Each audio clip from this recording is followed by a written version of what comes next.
Ginga ginga.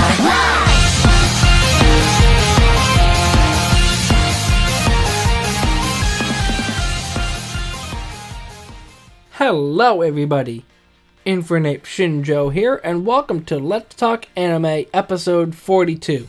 As always, I got 3 recommendations of stuff to talk about from you guys, so let's just get into it. Up first is the one that I'm actually the most excited to talk about in this episode, because it's the one that I'm actually keeping up with, Rent-A-Girlfriend. So obviously, from the title alone, you can kind of get an idea of what the show's about. But I'll give a brief idea of what the show's about if you haven't watched it. So you got this dude, Kazuya, who's dumped by the second girl in the lineup, Mami, and he's super upset about it, and he finds out about how you can rent a girlfriend and go on essentially fake dates. So from there, it basically just turns into a hodgepodge of misunderstandings and confusions. Essentially what happens is that he rents the third girl in the lineup, Chizuru, and Kazuya's grandma is in the hospital, but she's not really in any danger. Chizuru comes along because they're still in the date mode. Kazuya says that she's his girlfriend when she's actually not, and the whole show just turns into a whole debacle of, okay, Kazuya, when are you going to tell your parents and your grandma the truth? But with every passing episode, it becomes harder for him to even say it. Although at the same time, weirdly enough, he can't tell his parents the truth because they'll think he's a loser, but he's okay with telling his friend about it. I'm not sure how that works. But that's basically the show. What it boils down to is that it ends up being a harem contest with Kazuya against these 4 girls. Which one's he gonna end up with? You gotta read and watch to find out.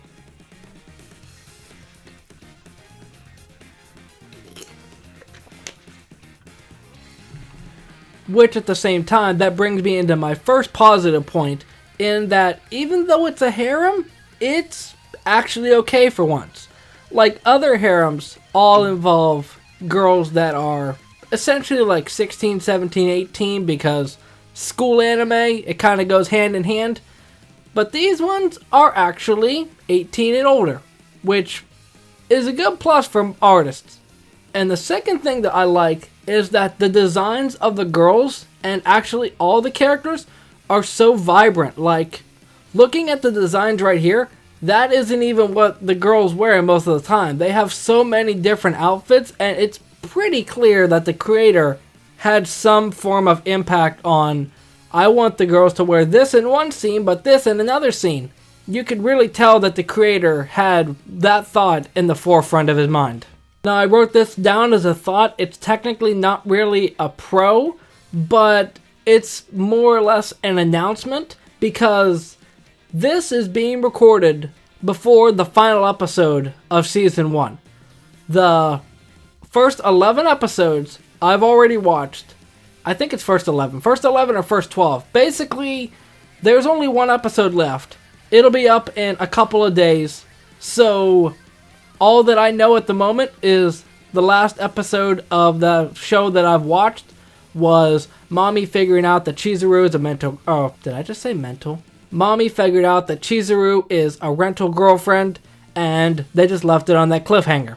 I can only assume that the episode will end with basically a vague idea of Kazuya might pick this girl, or he might pick this girl, or something like that. Basically, the last episode, I can only assume it's just going to come to a head with all the girls being involved. I'll get to that later. And honestly, I could even see something like Mami becoming a rental girlfriend as well. Because, like, Chizuru is a rental girlfriend. By extension, Sumi's there as well. Ruka was a rental girlfriend. I don't think she is anymore, but she might be. I don't really remember much about her. So, I could honestly see Mami doing that as well. But at the same time, I haven't seen the last episode yet. I'll wait until the final episode is out and edit in a note if anything that I say that I need to elaborate on or what I think from the final episode. But I don't honestly think it's going to sway my thoughts that much. But in case it does, I just wanted to make that announcement. So with all that in mind, let's go on to the cons. And I don't hear too many people talk about this show in general. The only one is JoJo Talks Too Much. And I don't want to have his opinions sway mine, even though I've been watching him react to each episode.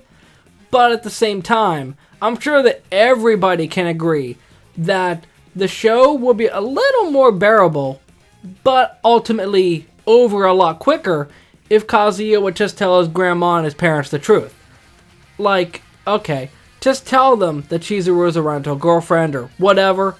It doesn't really matter because, like, sure, in the first episode, his parents basically said that Kazuya is a loser, so at that point, he really has nothing to lose. If they already think he's a loser, what worse could they think, right?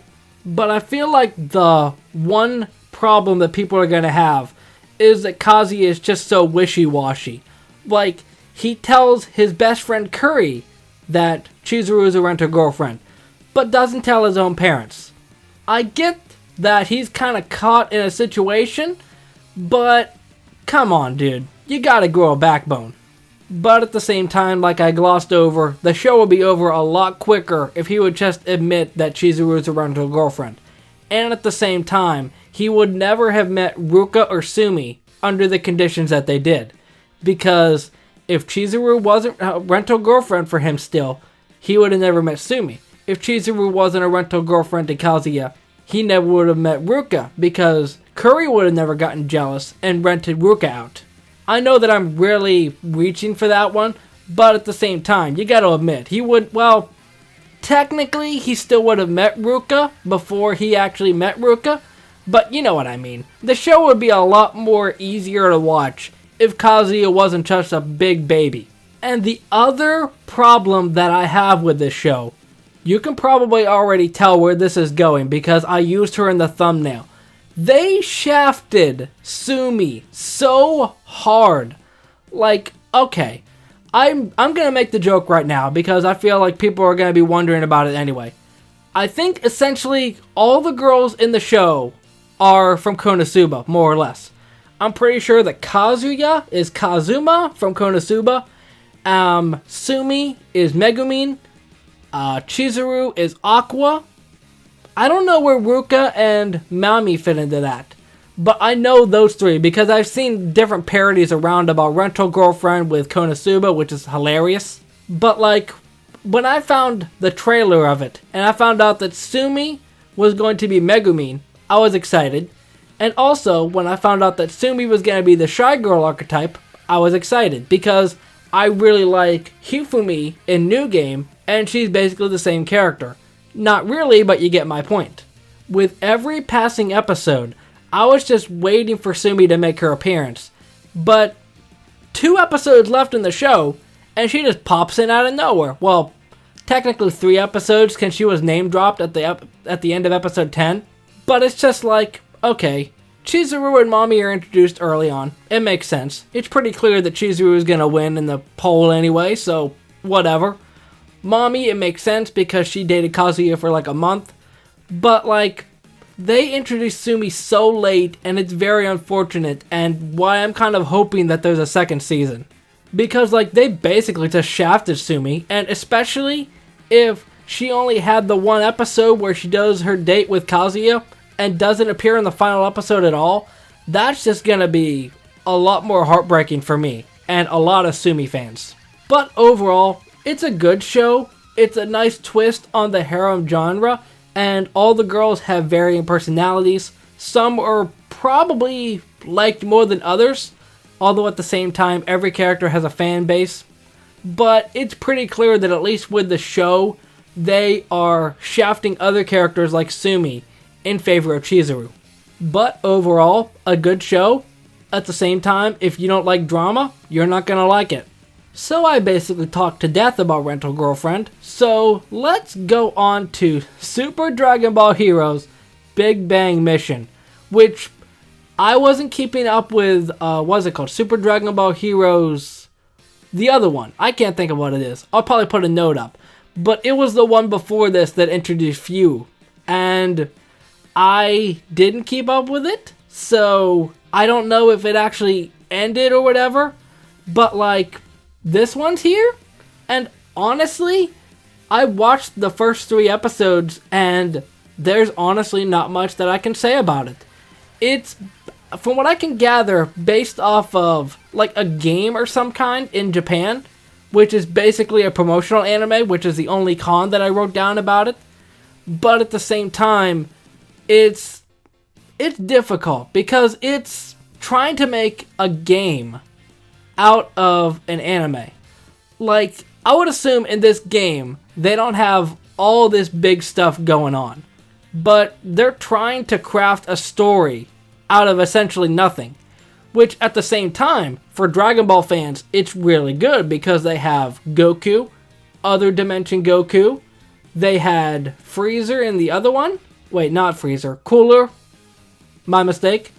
But they basically had all of these fan characters, or all of these important characters that really didn't get any screen time. Like, I mean, shoot. I just watched the 3rd episode yesterday, and they had freaking Turles in it. Turles and Bojack, of all characters. And at the same time, it's only like 9 minutes an episode. Some reach closer to 10 minutes, but they're basically half the time of an actual anime. So it's a lot easier for you to watch through them. But at the same time, it's difficult to explain because I don't want to be too harsh on it, because it's just a promotional anime to say, hey, we got a game. Which, that's it. It's just a promotional anime.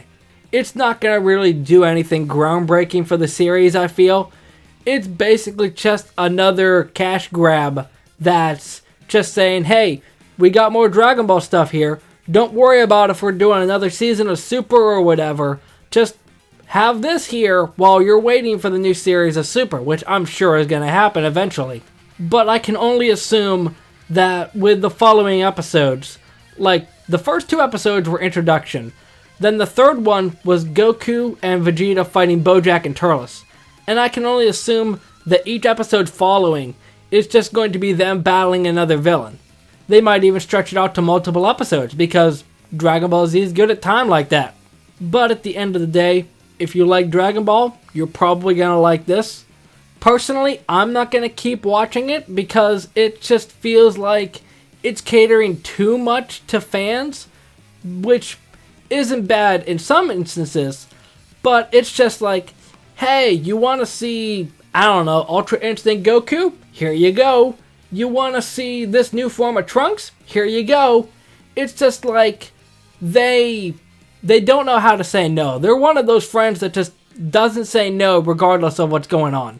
Also, I'm going to make this joke. I'm not sure if it's going to fly over a lot of people's heads, but seeing the scene of Few with all of the Dragon Ball villains just reminded me of that episode of Courage the Cowardly Dog where Eustace is with all the Courage villains and just trying to find a way to get rid of Courage. Well,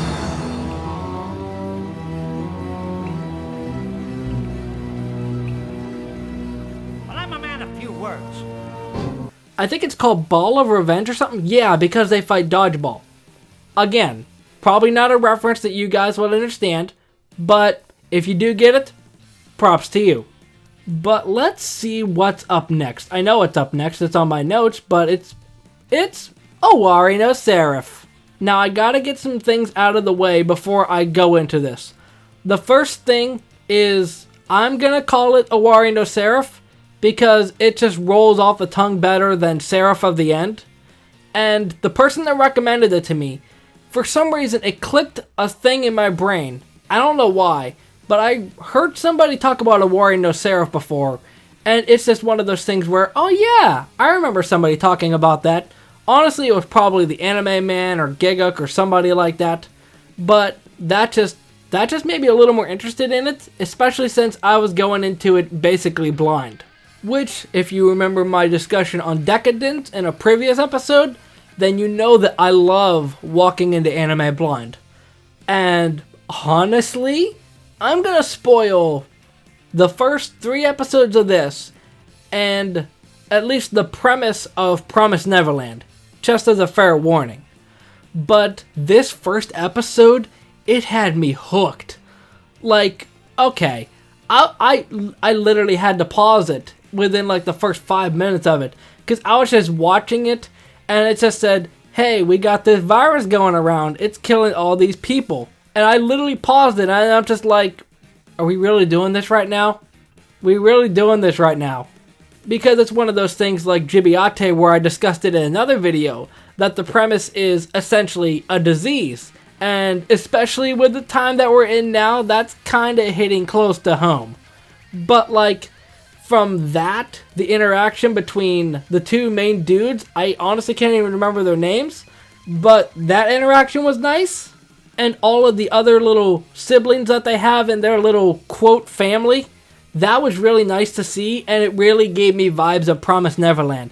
Especially when black hair guy says that he's not livestock. That really reminded me of Promised Neverland. But like when, I think his name is Mika? I'm trying to remember. I think it's Mika and Yoichi. I'm gonna refer to them as that anyway. But when Mika gets home and Yoichi is up and they say, hey, we're gonna break out of here. And then Mika just says, hey, do it right now. Let's go. Wake everybody up. And I'm just like, wait, we're doing this right now? I thought this would be one of those things where they prep it up for the end of the series, or at least halfway through, and see if they escape or not, or whatever. And like I said, I knew nothing about this, so I wasn't sure if they would actually escape or not. And just like, the fact that Mika was playing this vampire, getting this map, getting all this stuff, and then the vampire's just like, ha, I played you instead. That was a nice twist, because it really brings home the fact that the vampire is actually a big threat. And just like I said, it reminds me of Promised Neverland with the fact that there's a group of kids that are trapped somewhere and they want to get out. But after Yoichi is the only one that gets out, that literally surprised me, because it's just like, okay, they build up Mika, so I figured that Mika would escape as well. Although it looks like he might somehow, even though I'm pretty sure that there's no way that he could survive the vampire attack. But like, it looks like Mika on the poster. Mika's in the opening, so I'm not sure how that's gonna happen. But if it does, I'm here for it. But then it's just like, Yoichi escapes, he finds his core, and he basically says, hey, I want revenge on these vampires. Okay, join our core. That reminds me so much of Demon Slayer, because like Yoichi essentially loses everything and he swears revenge on these vampires. But at the same time, you could really have that be any anime, because essentially all these anime about supernatural creatures just boils down to I want revenge. But it just reminded me a mix between Promised Neverland and Demon Slayer, with some school elements mixed in, which is what I'm gonna get to right now. I don't want to say that this is a con, but I wrote it under cons. I literally wrote, and I quote myself, I was literally super hype after the first episode, but it turned into a school anime. Because it's just like, okay, he escapes, join our core. Next episode, hey, we're in school. Cool. But it's not all bad, because honestly, I liked the school stuff more than I did the first episode. Although it's a very close race, because I was really just watching it, heart beating out of my chest. Well, not really, but my heart was really pounding to see if they would get out. But then, second episode, it's just a school. But I really enjoyed that, especially with Shinoa Hiragi. I think that's her name, the girl in the purple hair. That's literally just there to just watch over him, which I don't know much about anime. I know a decent amount, but just judging from what I know about anime, I can only assume that he's gonna get together with her by the end of the show. It just seems like it, because it's just like, hey, she's the girl, he's the guy. Just kinda makes sense, doesn't it? You've probably seen this already if you clicked on the video, but I was just scrolling through different pictures of Shinoa to see if I can get something for the thumbnail, and I just see a picture of her hands on a steering wheel, her face not even above the steering wheel, and I just cracked up for some reason. It's just great. Although it's funny, because seeing Shinoa at the first part of the second episode, I was kind of wondering what kind of character is she going to be. Because she seems like the kind of robotic sort of character that doesn't really show emotions. But she turns out to be one of the funnier characters in that episode. But it was a good show. At the same time, I'm not sure if I'm going to continue watching it. If you have seen it, let me know what you think. Do you think it's worth continuing watching for me? I might check anyway, see how long the episodes are, and just go from there. But that is going to be it for this episode of Let's Talk Anime. If you have any suggestions for stuff for me to discuss for Let's Talk Anime, let me know down in the comment section, and I will see you in the next episode. Momentai.